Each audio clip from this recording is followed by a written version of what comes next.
Yeah. Okay.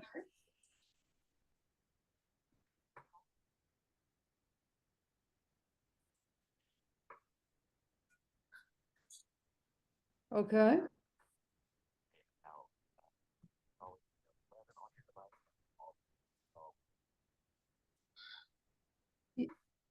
Yeah. Mm-hmm.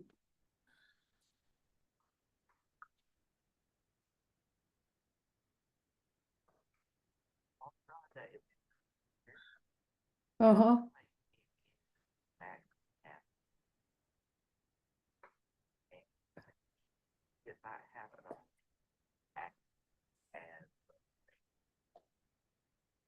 Oh,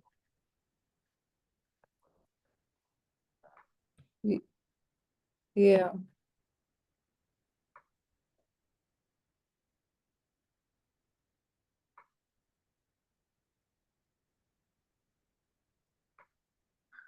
Uh-huh.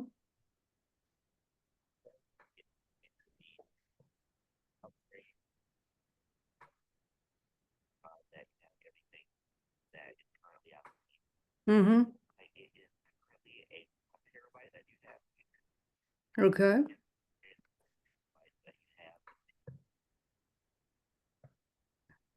Oh, okay. Oh, you're cutting out a little bit. Yeah, I can now, yeah.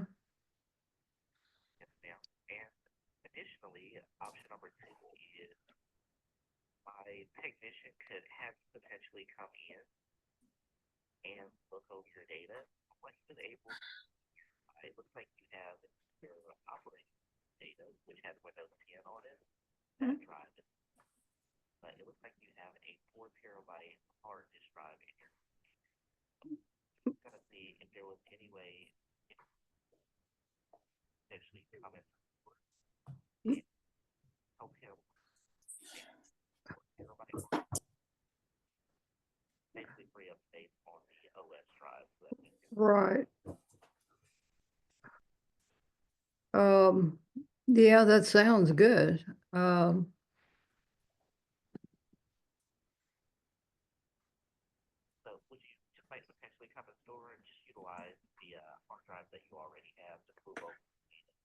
Yes, yeah. Um,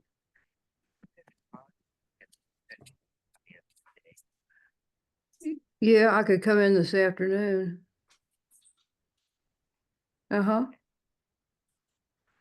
1 o'clock or anytime after 1. Anytime after 12, actually. Hello? Hello? Yeah, okay. Anytime after, say, 1, would that be, okay. Okay.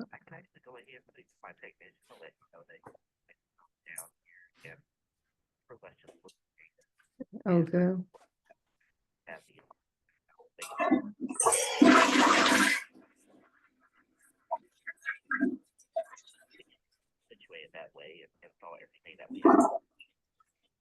Okay.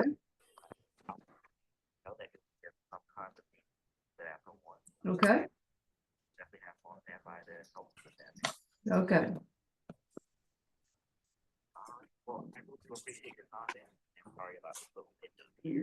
No problem. I knew that it was full and, yeah. Okay, well, it sounds like this will work. Mm-hmm.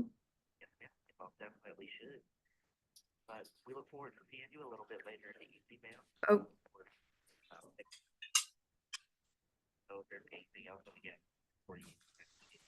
okay, all right. See you later then.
These were at the bottom of my feet.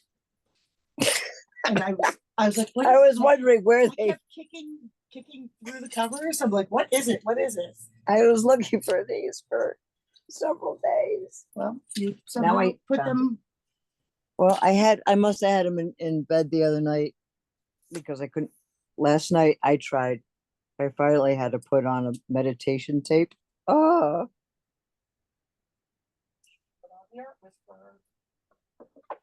I didn't want to wake you up. If I turned on the TV, it would wake you up. It does. And you wake up when the TV's on. Except for Art Whisperer. Uh-huh. Okay, now I have to go. So I think stupidly, because I wasn't reading and I wasn't wearing my glasses, I think I just had asked it to be mailed to me and not picked up What? my prescription. Oh, so it's coming. I'm gonna call them. Okay.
Session.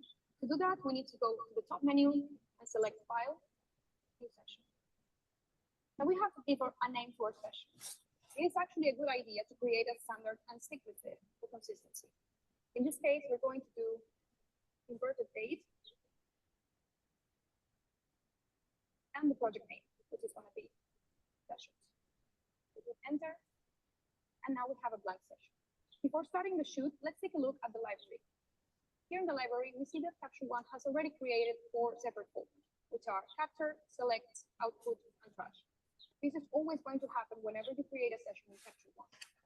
Note that these folders are also created in the Finder, so this will be an exact mirror of what's happening in Capture One. By default, new captures will be sent to the Capture folder, and all process files will be sent to the Output folder. Now that we know a little bit of how sessions work, let's start by shooting some photos. Let's go to the Tether tool tab and let's connect our camera.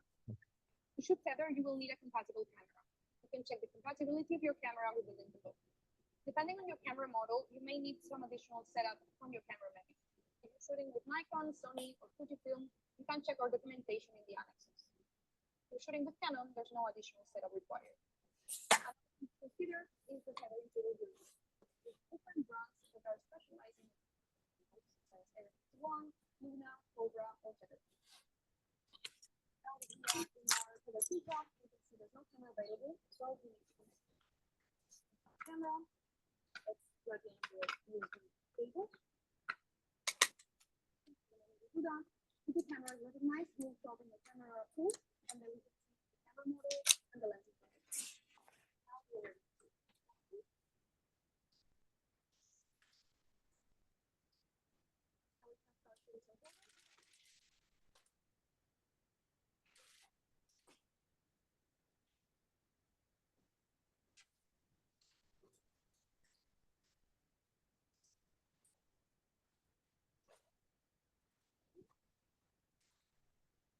Look at the camera too. So we can see all the camera settings and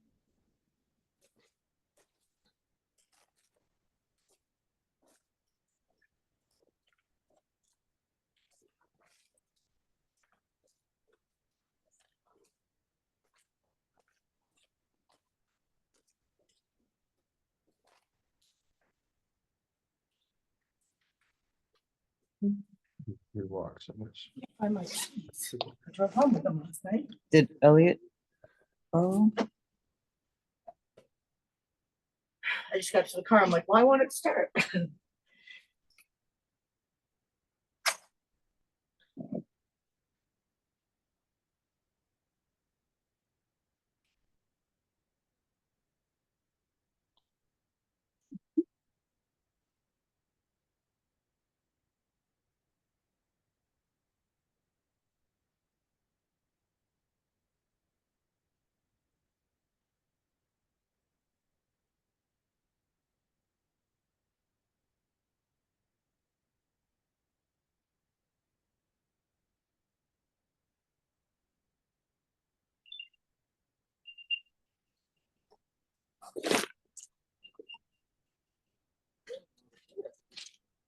Oh, why do you have my keys? They're right there.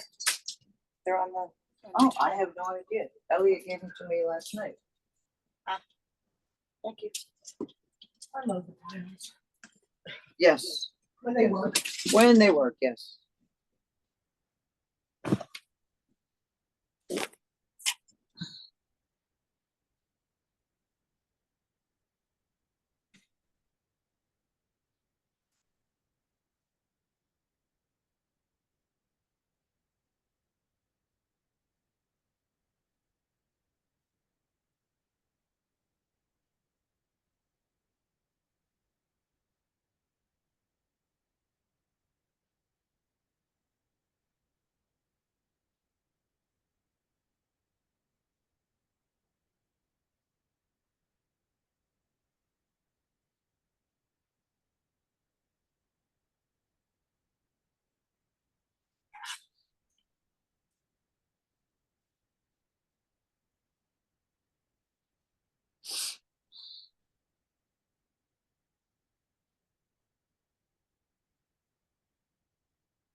All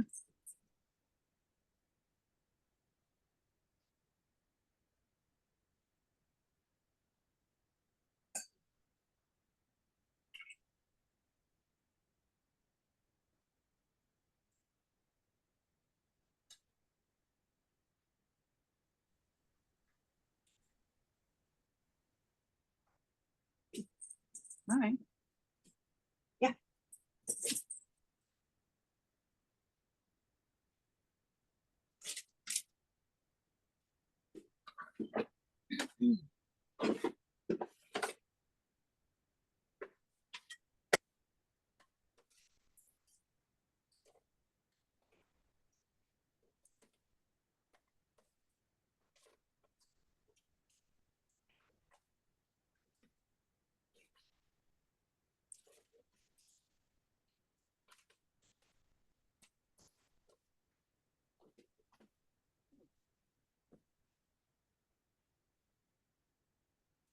Gotta be around here somewhere.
Hi, Bud.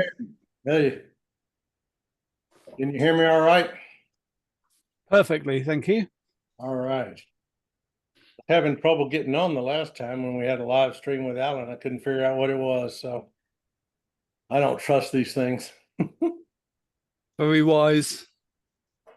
Yeah. What you been up to? Bit of photography, bit of making things, and bit of gardening, and all the stuff you have to do around the house and stuff. I hear you. Hello, Hi, Bud. Alan. Morning, everybody. Good morning, Alan. Good How's morning. it going? Diane, Good. hi. Everybody having a nice weekend so far? Hello, Susan, Susan. Pores. Hey, welcome. Morning. Okay, Good morning. gang's all here. And we're going to do something a bit different today, if that's all right. Bud, do you have any updates or summaries from the past that you wanted to get out there? Or? We've been doing these roundtable things and it's been kind of all over, so it's hard to catalog it really. Right, kind of by design, I suppose. This is going to be a little bit more directed than stuff we've done in the past, just to keep us moving in the right direction. What I wanted to talk about today, or what I wanted us to discuss today, and look at some examples of your examples, I hope, are some of the less obvious ways that we can use new technology in post processing, in macro photography, or in any photography for that matter. I am getting more and more interested in keeping up with the developments in some of this technology, because it really is mind-boggling how useful it can be. And it occurred to me as I was preparing this week's live streams that there were several areas that the tools that are currently available today at no cost to you, I mean, no short-term cost to you, can make a real difference in what you're doing. And I thought I might introduce you to a couple of those ideas and just see if anybody's using them. I'm sure a lot of you are. I'm sure some of you are also resistant to some of this radically new stuff. But what I want to do today is go beyond the AI that we've been getting used to, the Topaz AI, the Lightroom AI, which is basically a clever editing tool that learns from your preferences and improves its performance as you use it. I'm going to suggest that there are other tools that aren't necessarily included in your Lightroom subscription or when you buy Topaz, but are either equally or sometimes more powerful and more useful in becoming a better photographer, because that's what this channel is all about. So I'm always going to look at this from the angle of what can I do, what can I share with you that will get you closer to your goals. And some of the stuff that I've been looking at really does that. I told a brief story on Thursday about something that was triggered by a comment I think Zeno made on Tuesday about the competition and about using AI and an LLM or an AI agent to help me with the judging. Since then, since having that conversation, I have uploaded all of the competition result videos, all 30 of them, to my LLM of choice currently, and it has synthesized them all, and it has created for me a super judge. You'll get to meet this super judge later on, and the insights that this thing gives are quite stunning. It's not just regurgitating the way I feel about photographs, though the tone you might recognize from some of my comments and videos, but it's also worked into that the judging styles of Lester Lefkowitz and Rick Littlefield and gosh, everybody who's ever been on the results video, my son even.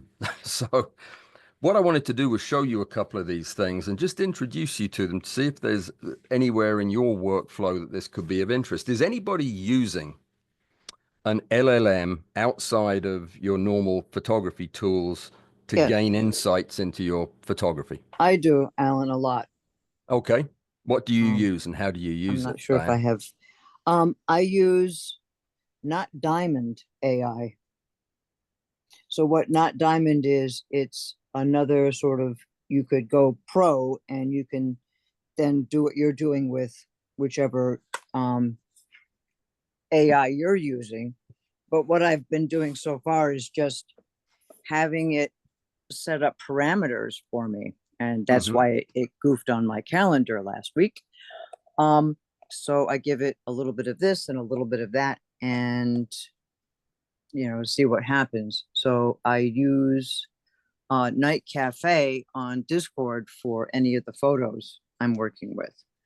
And what do you do with the photographs? Well, what I do with the photographs, what I've been doing so far with a lot of the photographs is I've been working on how I use my my seeds, I guess that's what they call them. So I have a parameter. So I'll start with a time period, and I usually connect it to a time period with photography in mind. So I say, I want a photo that has 8-bit, that has the style of 1885. So Mhm. whatever was available in 1885, and I want to have these elements in it.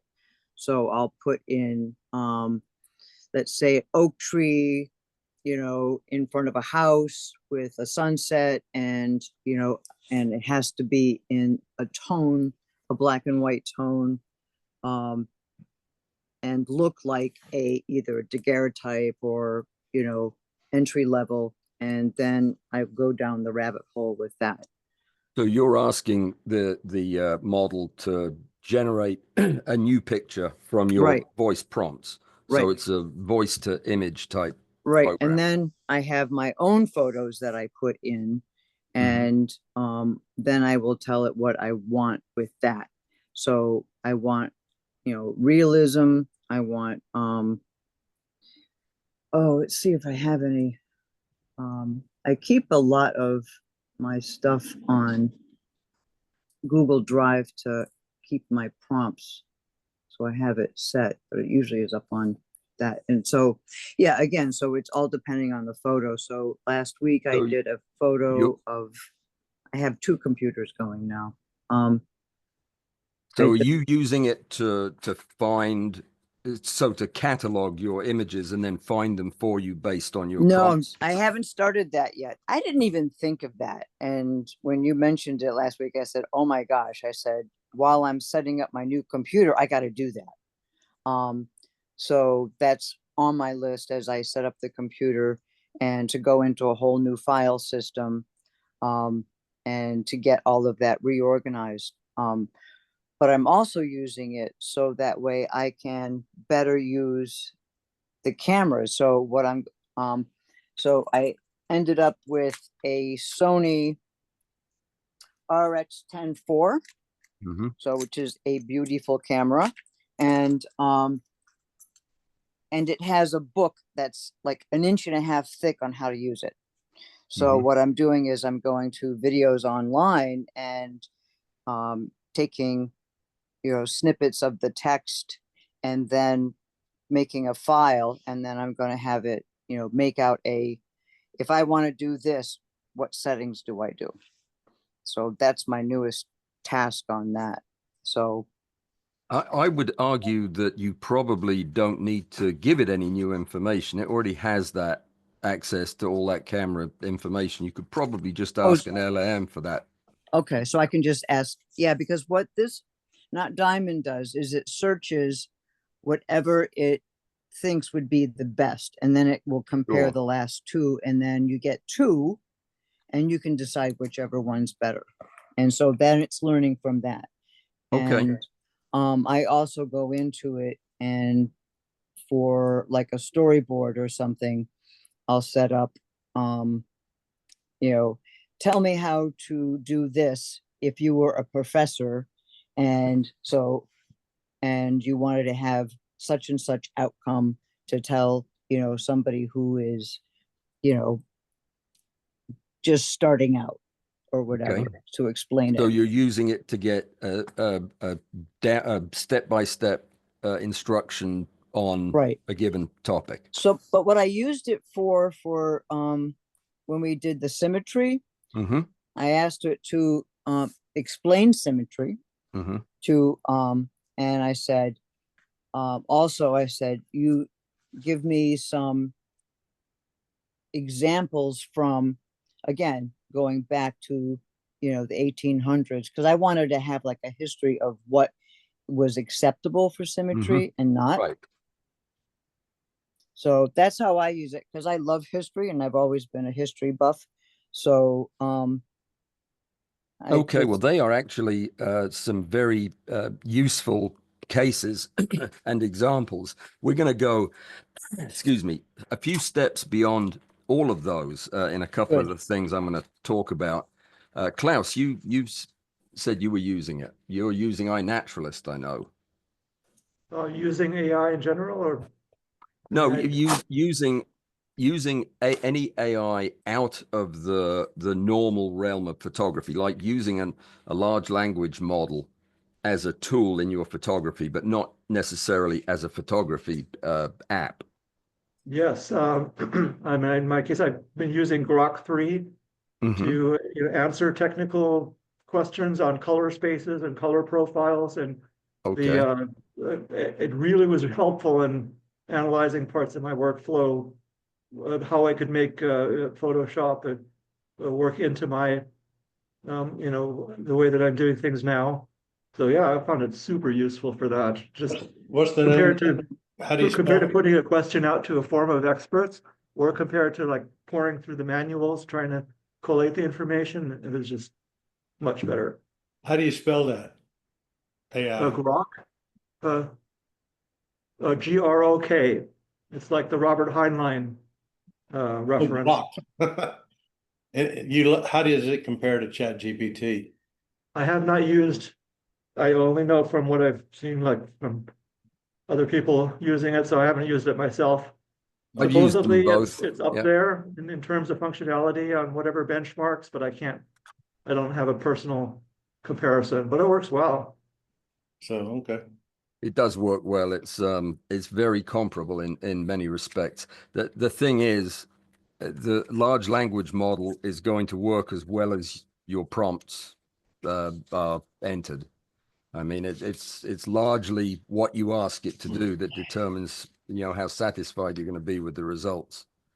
Is there anybody else using it, using a kind of a general AI tool like Grok or ChatGPT in their photography, like the examples you've just heard? A couple of the things that I think are pretty amazing, and this is what I wanted to demonstrate with your pictures. I didn't want anybody to think I had preloaded any of this stuff into any program. I'm going to open my Chat GPT and drop in a photograph of yours. Now, I have lots of your photographs from competitions, but she has already seen all of those, and presumably will remember them. But does anybody have a picture they want to put in chat, a JPEG? Come on, somebody, anybody. I'll put one in if you don't. And we're just going to drop the picture in, and I'm going to ask ChatGPT to critique it and give me suggestions for how to edit it. I have a question for you, Alan. Yeah. What would be your top three LLMs? I think ChatGPT would be 4.0 would be number one. 4.5 would be number two because I code with it. Grok 3 would be one. Gemini would be another. I use them all. Not all of them. I use most of the big ones just to compare them, but they're really all about the same. Some are quicker than others. Some are more expensive than others. So that the most basic beginning for this discussion would be to ask it to look at a photograph and give me feedback. This is probably not a good thing for me to talk about, seeing as this is how I make my living, is by looking at people's photographs and giving them feedback. But the AI, my AI, has learned from it. It has access to all of the feedback I've given and the photographs, so it knows how I critique. So it tends to critique mine the same way I would, which isn't particularly as helpful for me, but I'll still show you how it works. I'm going to share my screen and start a new chat. Hang on just a second. And so has anybody dropped a photo in chat? Let me see. Not yet. Yes, Weevils at play. Okay, brilliant. I'm just going to copy that photograph and share my screen. And I'm in ChatGPT 4.0, which is the general large language model that covers most everything, gives you the best, most complete answers. I can't find the share button. There it is. So let me see. This is the this is the prompt window at the bottom, and I am going to take Klaus's picture and paste it in there. And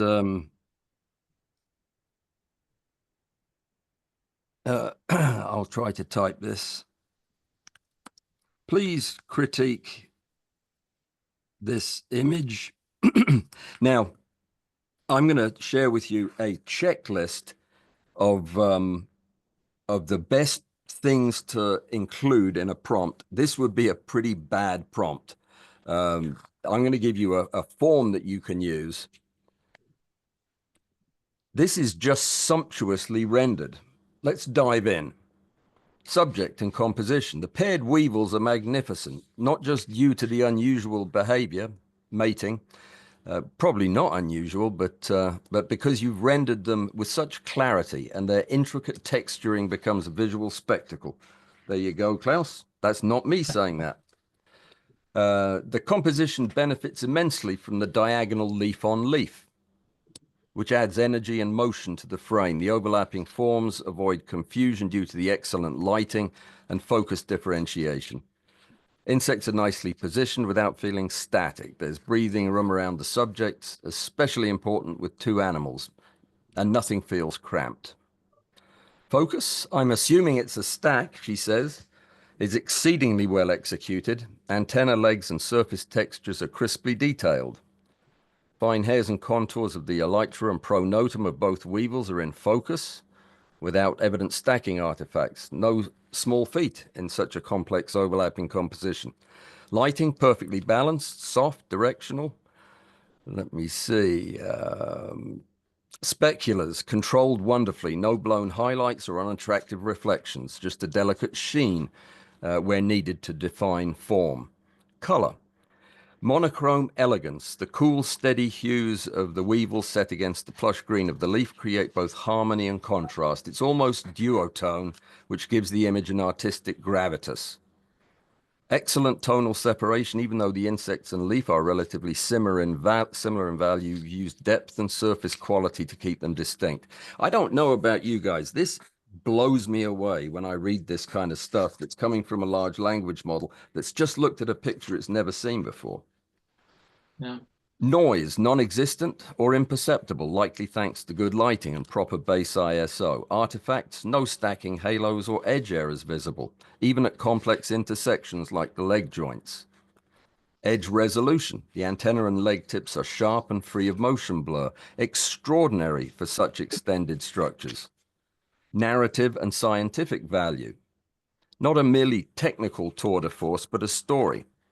Behavior, interaction, microhabitat, everything is here. This image could hold real value in an entomologic research setting or text. Morphological details are exquisitely preserved. Suggested refinements, they're minor and purely optional. Background gradient smoothing. There's a faint tonal gradient shift towards the upper left background. Is there? Not distracting, but a more even field might push the weevils forward even more. Micro dusting in post. A few stray specks on the elytra could be cloned out if the intent is gallery presentation, but they do reinforce realism. Tiny fringe at leaf edge. The very bottom edge of the leaf has a slight chromatic transition, perhaps an artifact of sharpening. You might try a selective desaturation of greens in that area. Final verdict. This is an elite level macro work. Textural richness, behavioral storytelling, and technical perfection intersect here. It's the kind of image that macro photographers will study and sigh over. I love that. Yeah. She thinks I took the picture though. I wonder if I told her it was somebody else, if she'd be as nice. I think she probably would. That is a basic critique that an LLM, not part of any photo package. This is just what my LLM spits out when I showed a photograph and asked for a critique. This is one of the ways that it's usable, but it's only the very, very tip of the iceberg. It goes way beyond that. There's other things that you can do, like show it a photograph, and ask it to suggest to you, let's say I found this photograph online and I agree with pretty much everything the critique said, but I take that photograph and I pop it into ChatGPT and ask it instead, based on this final photograph, what sequence of Lightroom and Photoshop steps could have led to this kind of image? How could I have edited a Weevil image to look like this? And it will reverse engineer just from the final photograph what it thinks the steps were that you used. We ought to maybe try that and see how close we come, but it'll need to be a different photograph. She's already seen this one. Here's a typewriter that Diane put in there. Should we ask it to Yeah, go reverse ahead. engineer this one? Yeah, Did that'd you be do great. much to this one, Diane? I've done nothing to it. Ah, okay. Let's This get is- one that's been edited. Oh, you want an edited one? That's Yeah, easy. yeah. Here, I'll put one in. Just something that it's now a final photograph, and we're going to ask, what was done to it to get here. It's a way for you to, sometimes Bud will send me photographs that are just so stunning that the first thing I think is, right, what did he do? What were the steps he went through to get to this? I'm going to show you that the LLM can break it down a lot more impressively than you might think possible. 69 megabytes is too big. Okay, I'll get rid of it. It's, I think 45 is what it prefers. I'm going to put a checklist in the chat in a few minutes. Don't let me forget, that gives you the very best parameters for a prompt. If you're going to put a photo in, it gives you the ideal JPEG, no RAWs. It doesn't know how to read RAWs. This LLM doesn't. But the size of the JPEG and all the other things you need to know, and the best choice of wording for the prompts. So let's see. There we go. We've got a Kingfisher. Oh, nice, Graham. Okay, let's copy that. And I'll share the screen so you can see me do it. I'm going to drop it in and ask.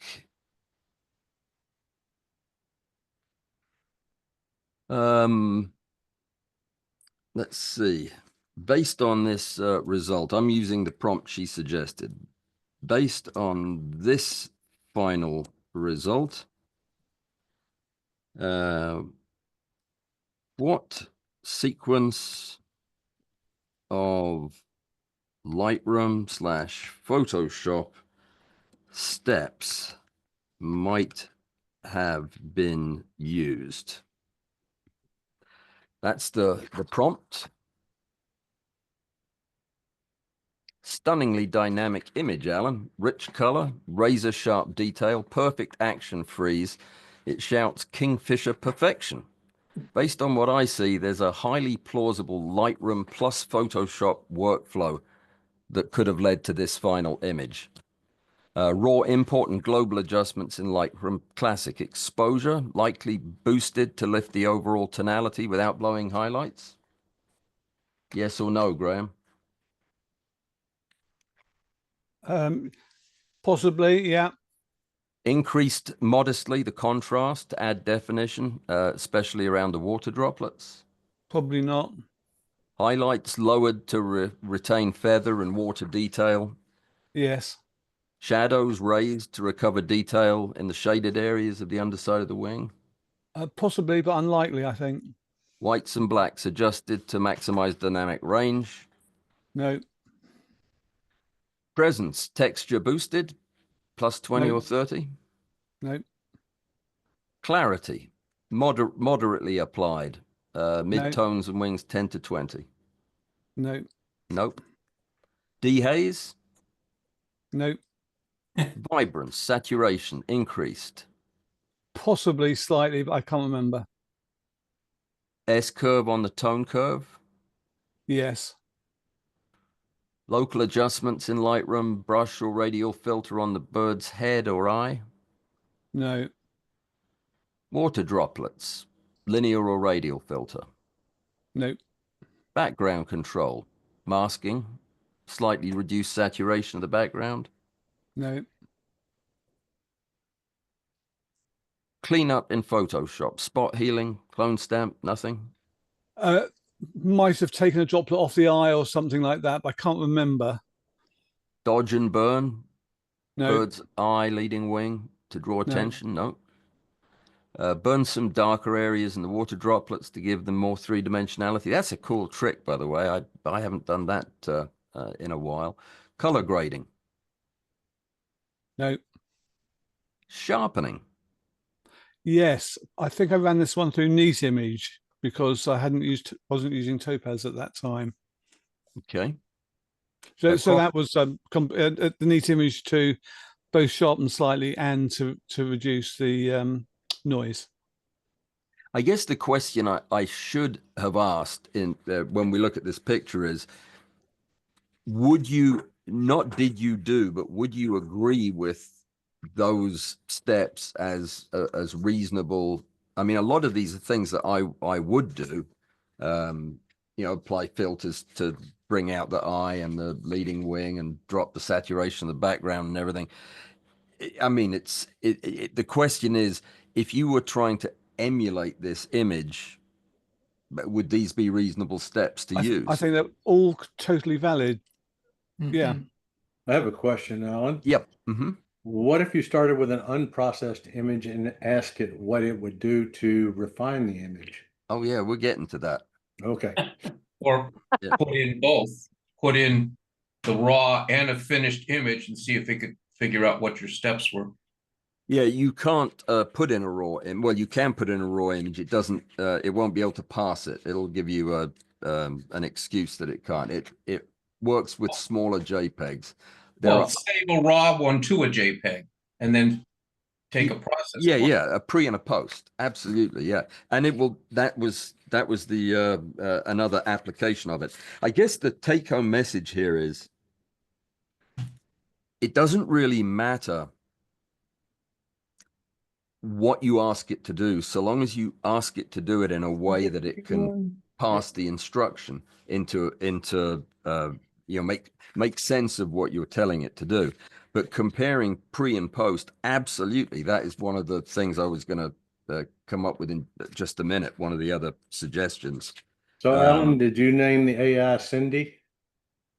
Yes, I did. About a year ago now. Okay. I did not program it to be nice to me at all. I asked it to be collegial, which I guess is different. But yeah, I cannot get it to stop being nice to me no matter what I say. But the fact that it can give you a series of steps that would give you the results that it sees in the picture is remarkable, because what it's doing is synthesizing information, not extracting. It's not telling you that this was done. It's telling you how you could have achieved what was achieved in this picture using the steps that I gave it access to. Another thing that it's really, really good with is color. And I'll see if Bud's got a sample we can give it for color. It gave me the example of using it as a color harmony advisor. Have you got a picture at hand, Bud? Anything? JPEG, maybe? No. I'll grab one. I've got I'll grab it and I'll throw it up on the screen, show you what it is. Here's one. This is a butterfly I took a while ago. So that's the picture. And I am going to I'm going to ask it to let me see. Do these colors work well together, or what could I do to improve it? So let's go back to the LLM. I'm going to drop that picture in there. And do these colors work? What could I do to improve the color balance?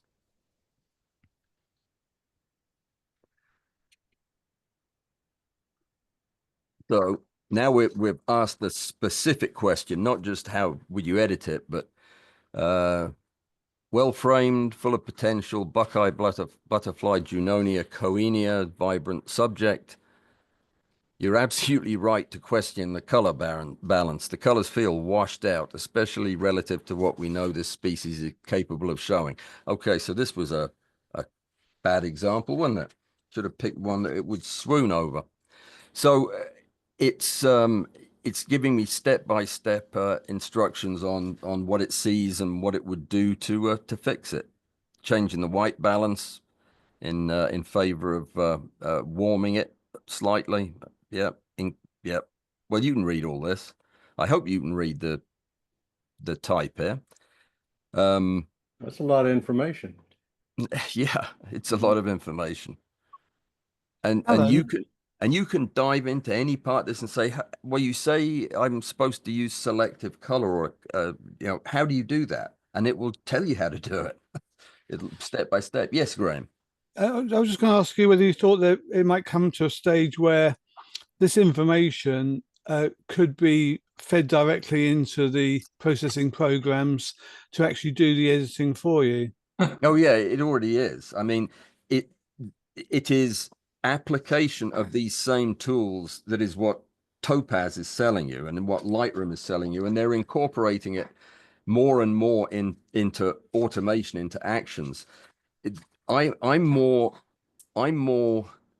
interested in showing you the incredible scope of these tools, so that you can think of other things that you can get it to do.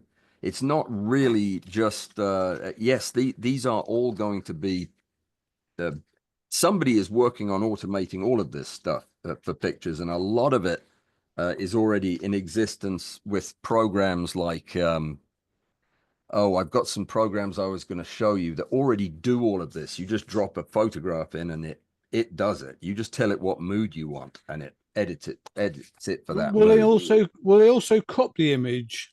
Because I mean, I know we can just take an image and enhance it by using some of these AI programs. Will they crop as well? Yep.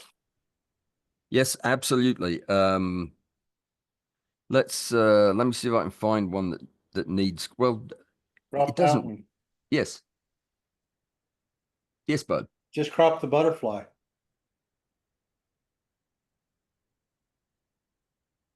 How would you crop this image?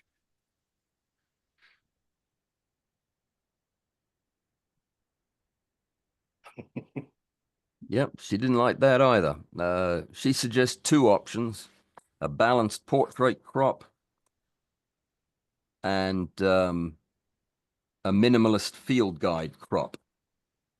And it gives exact aspect ratios, where to put the butterfly and what have you. And if I asked it to actually demonstrate the crop, it would do that. I mean, I'm pretty sure. Let's see. She goes on and gives me extra visual tips to make that look better. Would you like me to produce a mock crop overlay? Yes.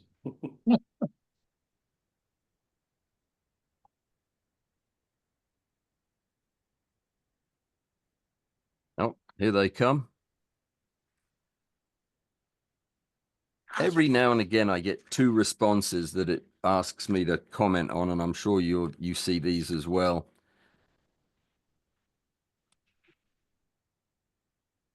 Oh, I like that second one there. I don't like the cropping either because it's cutting the legs off the butterfly, but now it's actually making a cropped image, I think, in response one. but that's still a useful tool. So Klaus mentioned using it for advice on color and color spaces. You can dig as deep into color as your imagination will take you, and get as much detailed advice on color spaces and tonality that you can imagine. Now, whether or not it appeals to you or you'd want to use it, I don't know what's going on in that second one. Yeah, I think I prefer the look of that. Yeah. So yeah, it will do cropping. And what was the other thing you asked, Bud? Oh, I just wondered if it would handle other color spaces like LAB. Oh yeah. Can you process this image with LAB color space? Or how would you? Now would you process this image I'm pushing in? the envelope here. No, you're not even close to the envelope, I don't think.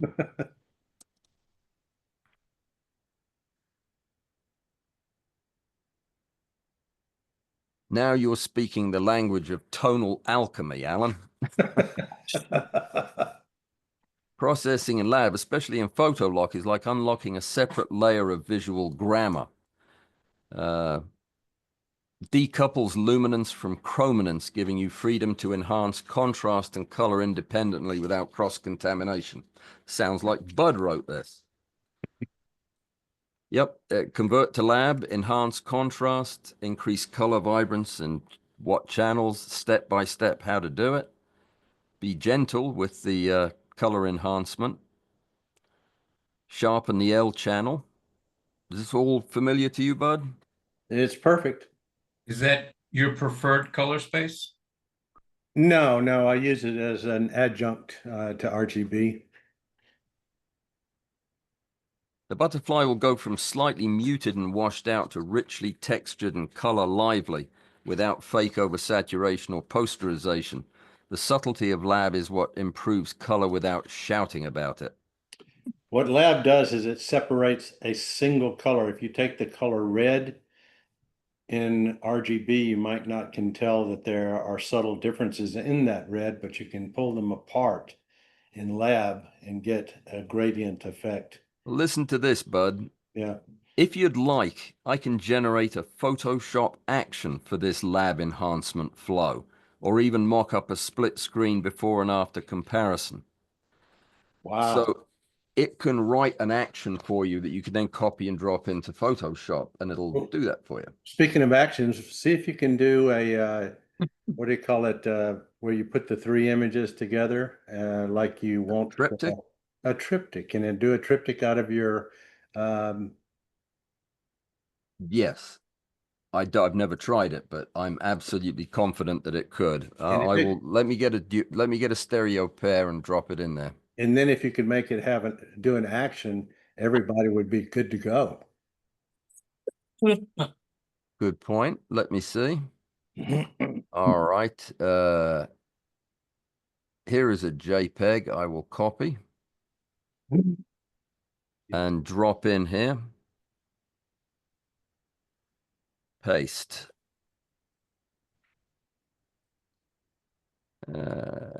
Maybe it's too big.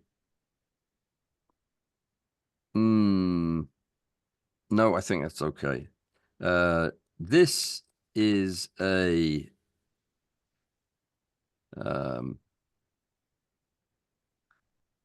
parallel stereo pair. Could you create a left, right, left triptych for display? Does it need to be aware of which one's left and which one's right in that? It will know. Okay. It's parallel, so it'll know that the left's on the left, the right's on the right. It's analyzing the image, and it's just going to spit out the triptych.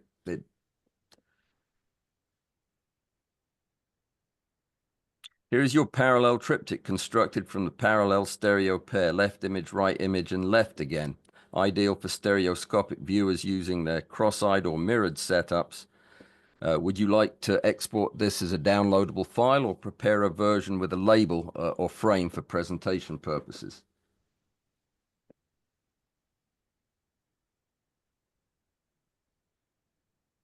I don't see the photograph.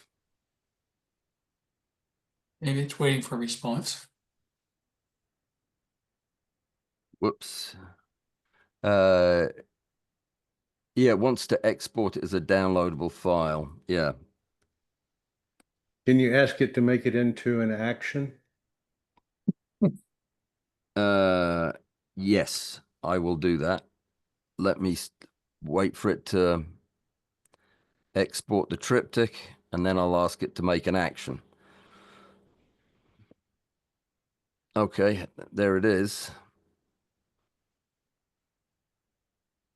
It's labeled it as a triptych, and it's going to stick it in the same folder that it was in on my computer.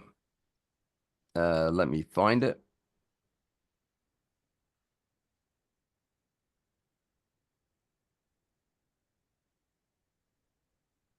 Actually, what was the path? It was called Chomp. Chompers LRL, and it's in assets, live stream, and 513. Pictures, assets, live stream, 513. I'll be damned. Okay. There you go. That was in my file. Wow. Yes, Graham. You're muted, sir. Just crossing my eyes again. Oh, Yeah. oh Yeah, dear. it works. It works. It does. Okay. Literally every day I experiment with this stuff, I get more amazed at how helpful it is for everything. Did you have to reduce it in size prior to? Let me get you that document this my desktop's getting a bit cluttered. Let me get you that document that I saved that I wanted to show you.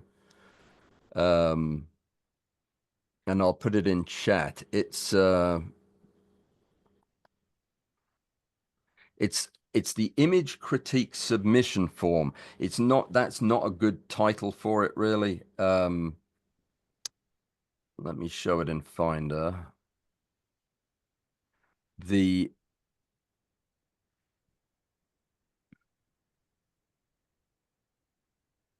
Hang on.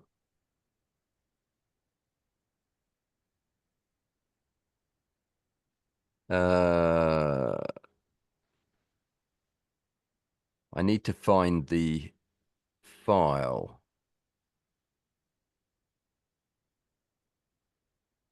One second.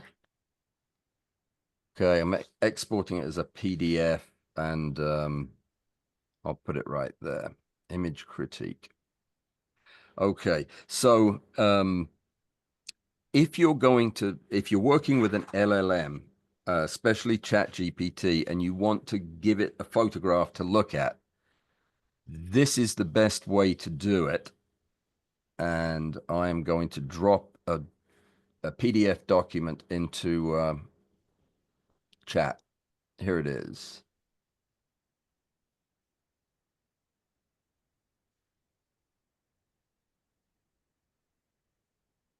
There you go. And this is a fairly detailed breakdown of everything you need to know as far as size, image type, and so on and so forth. I'm not seeing it yet. It's in there. Last entry, image critique. It just came through. Okay. Good. So all you need, if you want to experiment with this stuff with your photographs and get critiques, or get have it help you with keywording or titles, or what else is it good for? Writing. You can get. Here's one of the most exciting things about it. You know that that I am always banging on, especially at competition time, about that wonderful skill of showing a photograph that tells a story. You have a narrative built into a photograph, and it's probably the very height of photography, is to be able to tell a story with a single image. It's not easy to do. I went round and round with chat this morning about coming up with a workflow to help with that, and I want to show you what the responses were, because it is a step-by-step process to engineer a photograph that tells a story. You can do it either way. You can show it a photograph and ask for the story, or you can tell it the story and it will help you build the photograph. And it's pretty amazing stuff. Let me just go back to that. I've got so many things open on my page right now, on my screen. There's another picture in here, Diane. What did you want to do with this one? What should we try with that? Well, I mean, that is definitely worked up, and so Yeah. So, let's reverse engineer it. okay. All right. See Well, what it I'll tell comes you up what, with. we're not going to follow any kind of script. First of Okay, all, let just me do show you whatever. Diane's photograph Okay. at full size. I'm going to just wing it here and ask it some questions about it, because this has been painterized, or what have you done with it exactly? So what I do a lot of time is I go and I don't soften anything, but what I've done is I've gone in and done edges, find under filters, find edges or select edges, and then I put that through, I'll run that or duplicate it like 3 times. Then what I'll do is I'll put it into like a threshold and just bring it to where I like it and how thick the lines are and what I'm seeing. And then what I'll do after that is I'll put it through softening, surface softening. Then I'll put it through maybe a watercolor. This one, I think I did a watercolor effect on it. Okay, then let's see what chat thinks of it. I need to copy the image itself, and I'll drop it in here. So this started out as, well, we won't even say. Okay. Can you tell me how this image was produced? Give me all the processing steps. So I saw the picture in a magazine. I wanted to make one just like it. This has a distinctly stylized, painterly look, likely created through a multi-stage process involving both photographic techniques and artistic rendering. Here's a breakdown of how this effect could have been achieved step by step. Okay, so it told you how to take the picture, which I'm sure you did. Following that, basic image corrections, we'll assume you did those. The core transformational phase is one of 2 methods, she thinks: Photoshop filter stack or a neural filter. No, neither. Okay, I let's did tell the it. surface blur. You did what now? The surface blur, but they Right. don't really, yeah. Smooth transitions for a painted look. So these are options that could have given you the similar result. Let's give it some help. And what would you want to get? What information would you want to get from this? If you'd seen this picture and you wanted to copy it, what output from a program like this would help you the most? This is too much information. It's too many Yeah, that's choices. too much information. Like, how about like a 7-step? Maybe what is the easiest or Yeah, the what most is the straightforward? easiest, or like, the easiest method to create it, and is it actionable? Make an action from it. Oh, let's do that.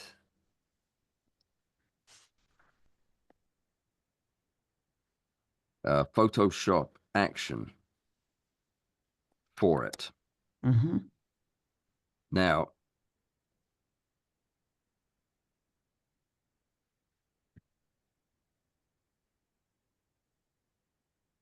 okay. Got the plant wrong, didn't she? Yeah, probably. Okay, so it's yeah, it tells you to make a copy, rename it, apply surface blur, poster edges with a filter, duplicate the layer, add a vibrance adjustment layer. It's giving you the actual amounts. And add oil paint filter. And here's your action script. There you go. Copy that, Wow. paste it into Photoshop, and you won't ever have to go through those steps again. Alan, did you ever That's do great to know. Did you make action with the triptych? Say again? Did you do the triptych action? Oh, no, I didn't. I'll go back to that.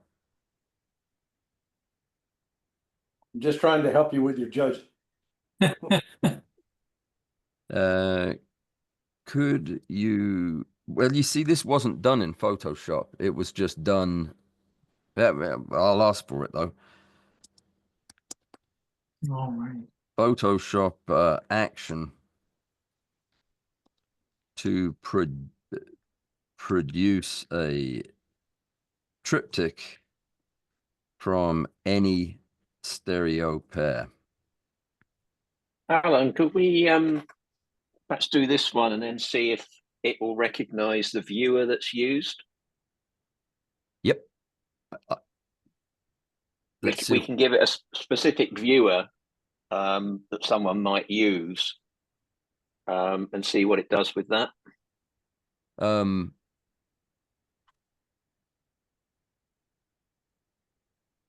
Okay, there's the action, bud.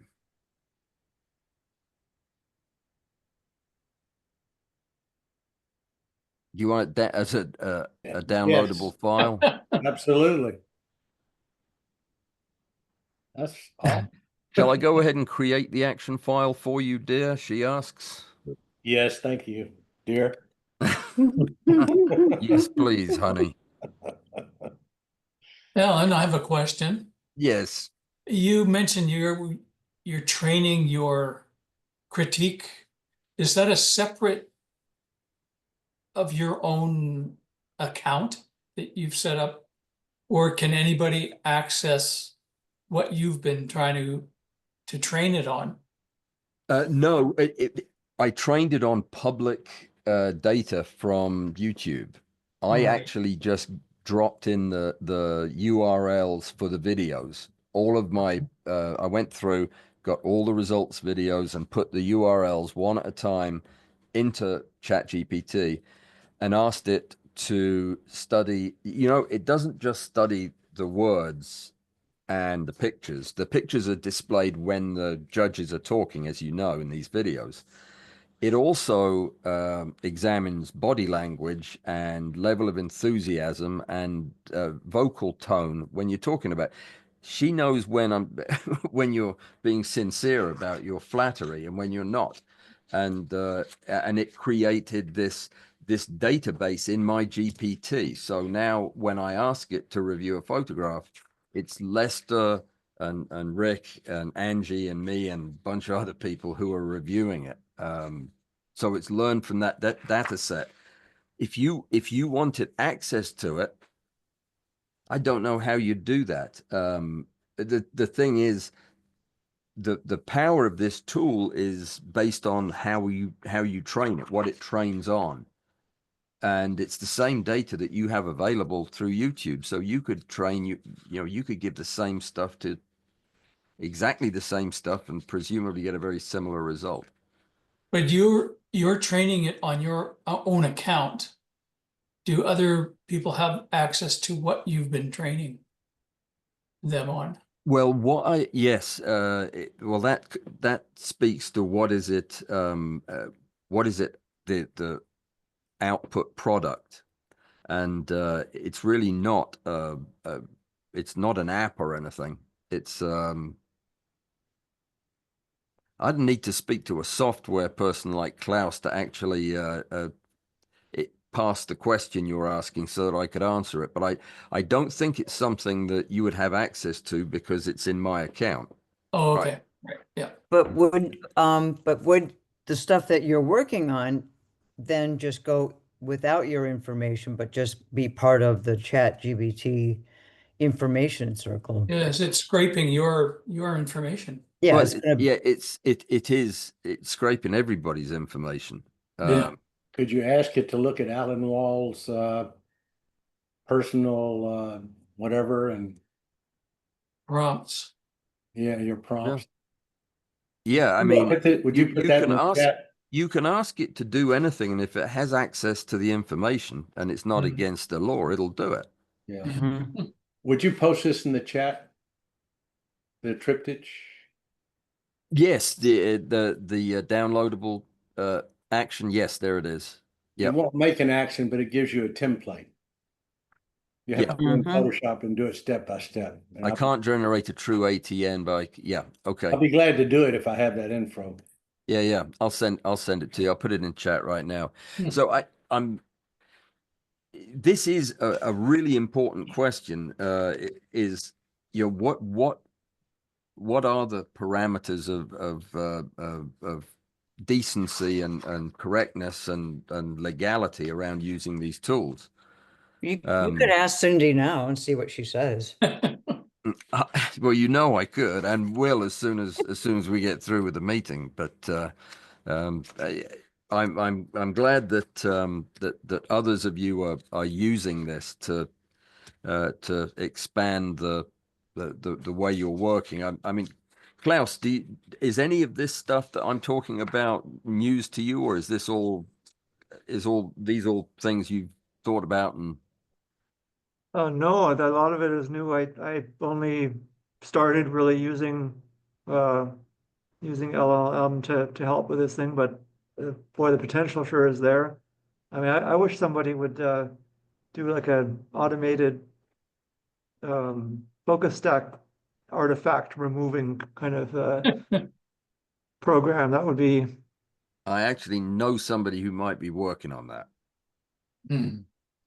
Nick, something that occurred to me about your particular situation is you use a lot of different tools than we do. And one of the things I was asking ChatGPT about that particular issue, I said, a friend of mine does not use Photoshop, does not use Lightroom, but frequently has questions that I'd like to be able to address for his editor.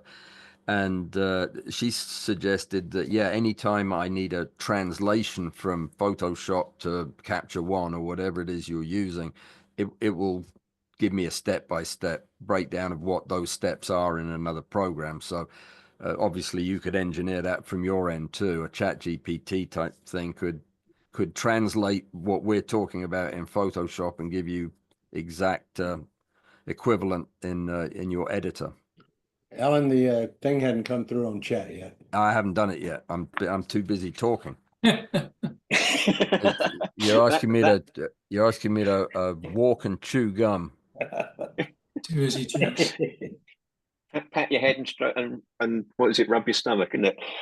Yeah, thanks, Anna. I mean, I think that could get very interesting with the TK tool palette, because that, isn't it, that consolidates a number of Photoshop steps into a concise sort of, button almost. And I'm always looking at those to tease out, all right, what steps does that likely involve that you would have to do individually? Because the thing with Affinity is it gives you the facility to create macros, so you can put all those steps together, so you're actually only having to hit, as it were, a button that runs the thing for you, so you don't have to keep you know, sort of each time you do that adjustment, keep having to put all those together.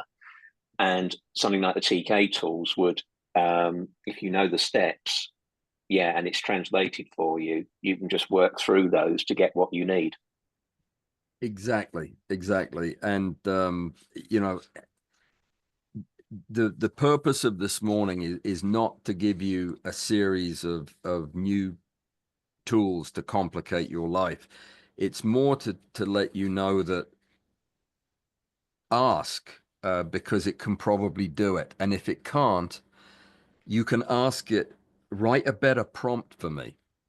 Sometimes I'll ask it a question and it will give me an answer that isn't what I'm looking for. And I'll say, that's really not helpful. Could you rewrite the prompt so that I can ask you the question and get the answer I'm looking for? So it will reverse engineer a prompt that you can then give it. So there's very little that there's very little that it seems to be unable to do if it involves language. It makes mistakes, but you know, we're talking about clever ways to edit pictures and expand our artistic potential, really, more than anything else. And I think these tools can do that. Alan, that triptych thing won't download. It's just type. Okay. Sorry. You Well, can send it to me later. yeah, let me open it and find out exactly what the file format is and where it is, and I'll send it to you. Alan, Yes. sorry to interrupt, but I just asked ChatGPT whether it would respond to me in the same way as it responds to you, in exactly the same way, and I asked whether it also would reply just like Cindy, and he asked me who's Cindy, and I said Cindy's the name that you respond to Alan Walls as, and yes, she's quite happy to talk to me as Cindy as well. Well, lucky you. Hey, he's stealing your girlfriend. Got competition. He is such a hussy man. He's quick. Oh dear. Well, that's all I really wanted to. I've got a bunch of other tools that are not really directly related to photography, but I was exploring them because she recommended them. She said, take a look at these. Some of your people at AfterStack might want to see them. She knows about AfterStack and wanted to make sure that you got plenty out of it. So I'm going to show you something she suggested. These are a couple of apps that I wanted to show you. Hang on, let me share. There's a program. It's called Runway. I don't know if anybody's heard of it. Runway is it's a fantastic program. Let me move it over there to this other screen and then share again. I need 5 more screens is what I need in here. That would do it. So you remember that Buckeye butterfly that was sitting on the leaf? Thank you very much. This was what happened when I asked it to make it fly away. Whoa. Wow. This is purely generated by the computer. I also had a picture of a jumping spider. I asked it Oh, yeah. I asked it to walk and jump and do several other things. This is a snapshot that I took on the wall of the house, and it's animating these. I asked it to look at the camera and wink. Oh, no. Yep. I It's love it. serious. That's it. And then yeah, I asked this robber fly to hover.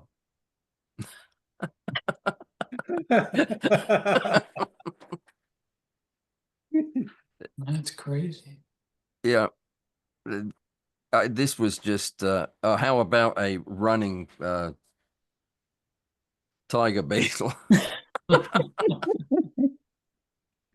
So this program is called,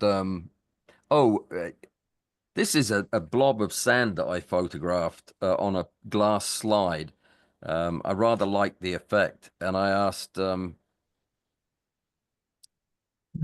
it to explode. Yeah, less impressed with that. It was better when it was just rotating, but if you have pictures, you put them in Runway and you can do remarkable things with them. I did want to show you what their main page looks like, because they've got some incredible. Maybe ask it to get the grain of sand to go supernova. Yeah, Alan, I was see what- thinking the same thing. What's that now? See what it does with that. Oh yeah, I didn't think about that prompt. I should have done. So this is Runway. Look at this.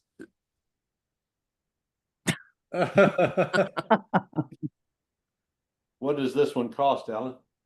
I don't know. I'm sure it's a fortune, but what it does with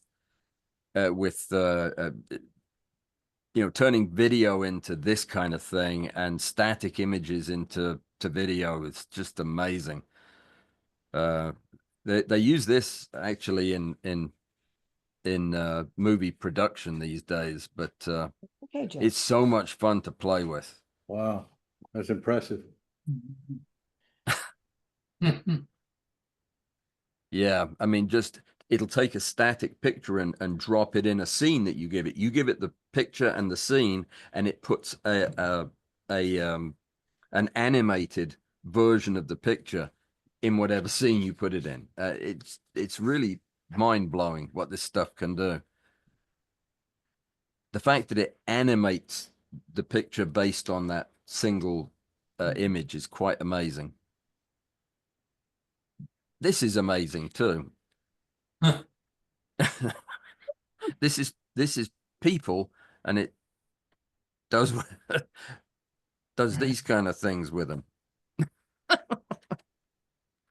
Oh dear, I wasted so much time looking at this morning. Yeah. Wow. So You've put in the past 30 contests. What has it said at the bottom? Oh, nothing. It didn't. I put it in as training data to learn about how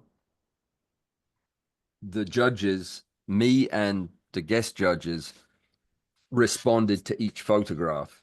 And it's building a database, because my instruction to it was to build a super judge. And this is only for one reason only, and that is to entertain you guys in the next competition, because I'm going to have it judge the next competition independent of me. And then I'm going to do a results video where I share my results, which are the real results, and the AI's results. And I'll explain at that point, how it was trained on everything that I've judged in the past, combined with the guest judges, and yeah, I'm excited about it, because in reading, I've fed it a lot of pictures and asked for critiques of mine and others, and it has given me a lot of insights into things it's seeing that that I may have missed or not initially noticed. So it's very thorough and very helpful in critiquing my own photographs. It's not very flattering, and which I need to talk to her about, but doesn't pull any punches. If you want to get better and you don't like the idea of showing your pictures to a human being who might have to be harsh about it, then show them to chat. Do most of these LLMs require some sort of subscription fees? No, they don't. If you want to use them as much as I do, then yeah, you're better off paying. I pay $20 a month for an enhanced Chat GPT. I would pay 5 times that for the amount of use I get out of it. I use it for a lot. How about you, Klaus, with Grok? Is that free or you subscribe? It's not free. Well, it depends on, I think there's the simpler models sometimes are free, but the full featured one, I get it because I've already subscribed to X, so that was one reason to use that one, so I don't have another subscription. It's they all have a basic version and they all have paid versions too. Just read what they're offering. And if you do a search, in fact, if you just go to ChatGPT on it's OpenAI is the company, and ask it to list the best the most current LLMs and their pricing, it'll do it for you. Okay. It's become my default thought process when I'm trying to figure out how to do something. The first thing I think of now is, what advice can I get from the LLM? Because if it doesn't know, it'll give me enough of enough clarity to know who to ask. So I have a question. Suppose I have let's say a microscope condenser. I'm going to make a filter for it, and it's sort of in a complex arrangement. Can it suggest a 3D imaging rendering? Yeah. That'd be Yeah. impressive. I mean, absolutely. Whether or not you just take a picture of it, or it knows because it's on the internet. You can take a picture of it, you can give it a serial number, you can describe it, you can it will process whatever information you give it to know what you're talking about. And if it doesn't know what you're talking about, it'll tell you. Well, there goes my afternoon. There goes the rest of my life. I mean, really, it's it is such a powerful tool that I think when it's going to hit a critical mass when everybody realizes how powerful it is, and it is going to change everything. So, Alan, is this kind of like the end of professional photography? Is this taken over? Well, no, because I mean we are the end users of the photography. I mean we are the ones that are consuming and enjoying the photography. This is a tool that is I think it's gonna help a lot of people who are so motivated to become much better photographers. But you still got to do the work. I mean, it's not going to do it for you. Well, I suggest that if you're not using a camera at all and you just ask it to create an image, I mean, I would say 75% of advertising imagery these days is not real. I mean, there are programs out there that are producing photorealistic product shoots like you wouldn't believe. So yeah, and same. You've seen these videos that are going around of trying to think of the right politically correct way to say this. Young ladies in spacesuits that are not real. These are just entirely fabricated by an AI based on millions and millions of exposures to female form. They come up with these video images that are photo real. I wouldn't be surprised if half the news stories we're reading are not, actual photographs and video. Alan, yeah. May I ask you, are you concerned at all that by using ChatGPT-4 to construct your and plan your presentations or whatever, that you're removing some of the creativity and humanity from your presentation? albeit being very accurate, and you might think of it as a stimulus, but do you think it's actually doing the opposite, could be doing the opposite thing? Yeah, I think if you were, there are ways that you could, if I was to give a weekly talk on quantum physics, which I know nothing about, and were to get ChatGPT to write the talks, two things I think would be certain. The talks would be fairly accurate and fairly substantive, and they would do exactly what you're suggesting. They would have none of me in them. I'd just be reading them. That is not how I use ChatGPT. I come up with the talk. I come up with the flow of the talk and what I want to talk about, and then I put my script, which is really just a bullet point outline, into ChatGPT and ask for feedback and refinement and image suggestions and things like that. But no, I think it has freed me up to be more of myself when I'm doing these presentations, because I'm less concerned about dealing with the stuff I would have a script writer or a producer deal with, because that's what ChatGPT is to me. It's all the other jobs I can't do here, but not me. I mean, it doesn't do me. But yeah, it's a valid point. I think we have to be very, very careful how we use this stuff, because it is very, very powerful. Anybody have any questions, Photoshop or Lightroom or anything else? I'm just going to ask Yeah. ChatGPT. Well, we'll wrap up then. It was I'm glad we got a chance to talk about it. I really think that there are opportunities way beyond just Topaz, and I'd urge you to think about them and see what you can come up with, and let me know, because if you come up with some cool thing to do, this is a tool that's just waiting for you to tell it what you want to do. And like you saw this morning, it will write code for you. It'll write actions. The sky's the limit. Just Alan, don't hurt yourself. Would you give me a quick call after the meeting? I've got some scheduling conflicts ahead. Okie dokie.